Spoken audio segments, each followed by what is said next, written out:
വാങ്ങിക്കൊടുക്കണേ. അങ്ങനെ ഞാൻ പോയി എൻ്റെ ചെരുപ്പ് പൊട്ടി കണ്ടാണ് എനിക്കൊരു ചെരുപ്പ് വാങ്ങി തരാറാണ് ചെരുപ്പും കടയിൽ പോയി.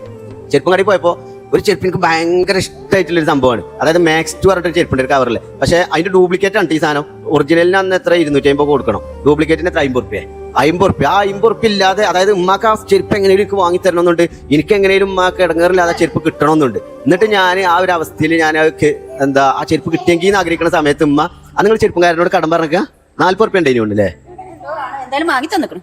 അതായത് ഉമ്മ പൈസ 40 റുപ്യ കൊടുത്താണ് 10 റുപ്യ ഞാൻ അടുത്ത വരവിൽ തരാന്ന് പറഞ്ഞാണ്ട് ആ ഒരു മാക്സ് ടുവിന്റെ ചെരുപ്പ് എനിക്ക് എടുത്തു തന്ന് ഞാനത് ഇട്ടുകാണ്ട് എത്തിങ്ങാനി കൂടെ നടക്കുമ്പോണ്ടല്ലോ നമ്മളെ ഹൃദയത്തിലൊരു ഇടങ്ങേറാണ്. അതായത് ഉമ്മ അത്ര ഇടങ്ങേറായി ഇങ്ങാണ്ടാണ് വാങ്ങി തരുന്നതെന്നുള്ളൊരു. അതിപ്പോ ഗൾഫിലാണ് ഉണ്ട് അല്ലേ.